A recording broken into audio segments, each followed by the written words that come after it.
What's going on, people? We are Tottenham TV, back here for another Tottenham update. A few bits and pieces to get through, some transfer rumours and some injury updates as well. But let's start off with the Tottenham Conference League situation, as Antonio Conte confirmed this today. But Sammy Mokbel says Tottenham considering legal action amid anger from inside the club at UEFA's decision to effectively dump them out of European football this season. Conte said in his press conference that it is he's talking about the decision from UEFA. He says it's not definitive, but there is another step to confirm or not this incredible decision. We are very confident. And also Davinson Sanchez was talking about this as well, and he was just talking about how much of a disgrace this decision is and how can Tottenham be punished for coming down with a COVID outbreak. But it looks as though Tottenham are going to make a next step in this, and it looks as though we are going to challenge this decision. Yeah, apparently we're taking the decision to the Court of Arbitration to appeal what UEFA have decided, in which Spurs have to forfeit the game. That's the next step, Conte says, of seeing that. And Conte went on to say they are very, very confident that they can get the decision overturned. So I guess we'll have to wait and see. In terms of, UEFA were pretty definite in their answer. So we're going to appeal it, and maybe we'll get the game played at some point. It's not going to be. I don't think it's going to be a case of Tottenham getting the win. I think it's Tottenham want the game played. They don't want the win. They don't want the automatic result. It might be a case of maybe the decision being overturned and then Rennes maybe trying to forfeit the game, because why would they want to play it anyway? Could be. I mean, I guess that could be a thing, but I think that's what Tottenham want. That's what Conte says he wants. He says he wants the chance to be on the pitch and qualify. It's not a case of Tottenham looking to get a 3-0 win. So, I mean, I have to wait and see what the Court of Arbitration say. What's your gut telling you? What do you think is going to happen in this? My gut's telling me no, but Conte says they're very confident, so maybe they know something I don't. Well, they obviously do, but I know a lot I don't. But my gut's telling me no. All right, well, we'll have to see how this one plays out. Obviously, we'll bring you up to date as and when anything happens. Let's talk some transfers now, as the Telegraph are reporting that Newcastle are leading the race to sign Joe Rodon on loan in January. Spurs are likely to allow Joe a short-term deal. Brighton, Watford and Leeds all monitoring the situation. Yeah, I mean, I think any Premier League move, especially to the likes of Leeds or Brighton, would help massively with his development, I feel. Newcastle, and they're obviously getting players in January, and Eddie Howe's their manager, but I don't know if that would be the right place for him, because I feel like there's a bit of a lack of structure there at the moment, which maybe if he played in a structured team like Brighton or Leeds, he might learn a bit more. Maybe Eddie Howe can implement some sort of structure, though. Yeah, but I think Potter right now has got, I know they're not in great form, but he has a way of playing with Brighton with the three at the back as well that could definitely help Rodon develop, I feel. And he was also played under Potter before, so I think Brighton for me would be my choice.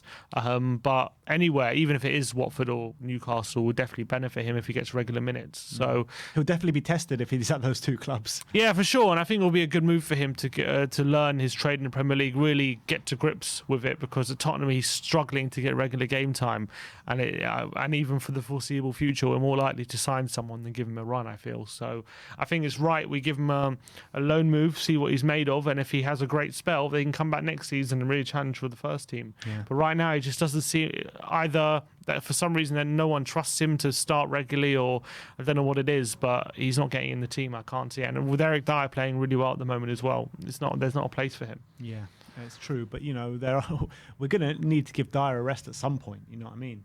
And if we do give him a rest, I mean, I still can't see him coming in. I think we're going to need to dip into the market in January. I agree.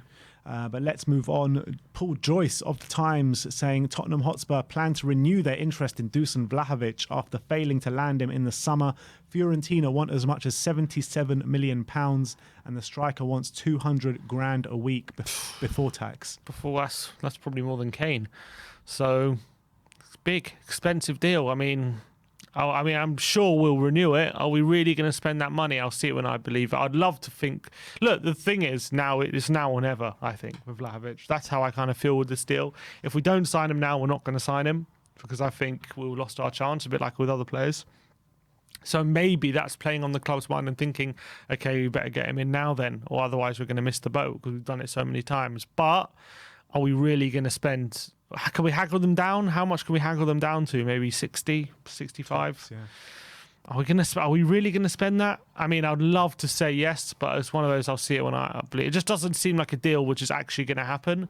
But maybe they're going to really back Conte. I'd love to think so. I would love to think we will. If we're going to back anyone, surely it's going to be him. But we'll have to. I mean, I'll see it and I'll believe it. Really. Yeah. I mean, before this whole Omicron craziness came around, I was saying I can't see us signing Vlahovic in January for that much money when we have Kane at the club. I just couldn't see it. And now with the potential of fans not even being in stadiums for.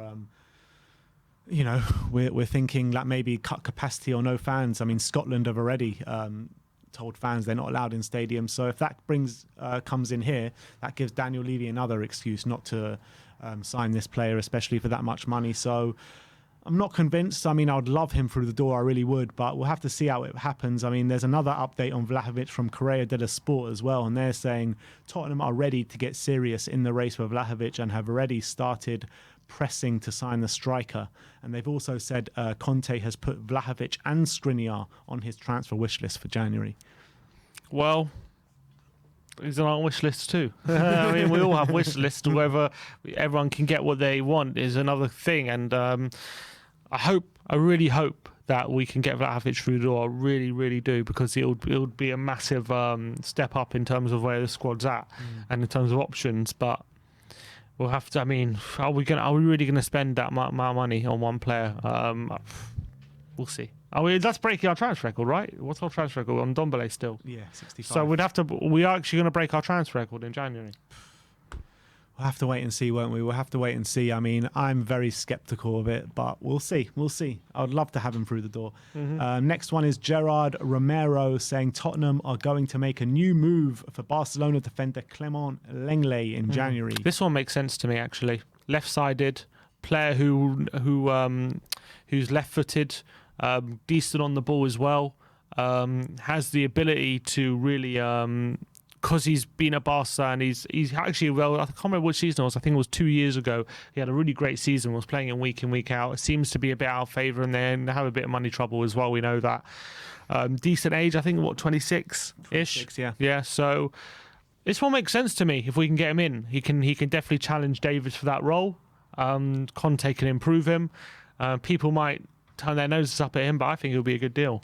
Yeah, I mean... struggling to get into the Barcelona team at the moment, playing like every other game, or like he is playing, but just not as much as like a regular starter. I'm not too sure on this one. I like him. I think he's a good player. I mean, it's one of these where you haven't seen him like regularly for a number of years now. But if Conte wants him and thinks he can do something with him, then I'm all for it. But he's a good like ball playing centre back. He's good on the ball and he can improve. So I think it makes sense if we can get a good deal for him. I really do. And I think, but look, the expectations of Barca are really high. But I think for us, especially in a back three as well, I think it makes complete sense if we get a good deal. But for having him challenge Davis on the left, what doesn't make sense about it? Yeah. All right, Sky Sports Germany are reporting Tottenham are interested in the Hoffenheim midfielder Florian Grillitsch. The club have already inquired about him. Is this one that you would like to see through the door? I mean, I don't know too much about him. I play Bundesliga fantasy, so I know a bit about him, but not too much. And he's like a hard-working centre mid. He's kind of a bit like Højbjerg. He's a bit like Højbjerg, very similar to Højbjerg. So Højbjerg is younger than him as well. So whether this is one which maybe is in view of whether if Winks maybe goes out the door, we bring him in, or if Højbjerg, I don't know. Doesn't seem to be one where... We're seeing as we've got Winks, Skip and Højbjerg, if none of them are leaving, doesn't really make sense to have him in as well. If none of them leave, does it make sense to sign a Frank Kessie as well? But Kessie's just that good. Yeah, that's what I'm saying. So if Kessie, I mean, obviously Kessie and Grillitsch, two completely different players. Yeah. But if you're talking about bringing in one of the two, I mean, Kessie just makes so much sense. It's he's such on a free Paratici signing as well, Kessie. Yeah, exactly. So he makes a lot more sense than bringing Grillitsch. Grillitsch is kind of a bit like similar to Højbjerg, where he's kind of like a jack of all trades kind of player, but not amazing. He's like good at a lot of stuff, but not amazing and like any particular one thing. Whereas Kessie is just like an absolute beast, isn't he? He's like different. He could be a proper destroyer for us. So I think Kessie would definitely be a player more in need than Grillitsch. All right, and last but not least, Christian Romero is back on the mend. Antonio Conte confirmed in his press conference today that the scans were positive, the latest scans were positive, and he is 3 weeks away from returning, which is music to all our ears. Yeah, so that means could be first week, second week of Jan that he'll just be in back. time for the NLD. Yeah, which is when? January 12th of Jan, I think. Is it? No, a bit later than that, isn't it? I'm hoping it's a bit later than that, so he's back. I think it's like 14th, maybe. Am I right? I might be right in saying. NLD is 16th of Jan. Perfect. So could be right in time if he's fit enough to play. So look, it's great news that he's on the mend. Well, look, to be honest, they said between January and February, so it's not too unexpected this time frame. But I'm glad that he's there. The scans are good. He's going in a positive direction, and we need him back. We definitely need him back. If imagine him instead of Sanchez, how much calmer our back line would be. Is like on the ball and just that added bit of quality as well, I feel, that he can bring. As much as Sanchez is doing a fine job filling in, like Romero's just that step up, isn't he? So can't wait to get him back as soon as possible. And 3 weeks away. So, and also, and if he's back then, which means if we're playing those games in hand later in Jan, he'll be back for them, which is really good. Yeah, very positive news on the Romero front. So that is the Tottenham update for today. Let me know in the comment section below if you have any thoughts regarding any of the news stories we brought to you today. Match day tomorrow, West Ham in the Carabao Cup quarter-final. Let's get up for this one. I'll be in the stadium. Sim will be in the studio with Brains McLeod. So tune in for that one. Like, subscribe and comment. And as always, come on, you Spurs.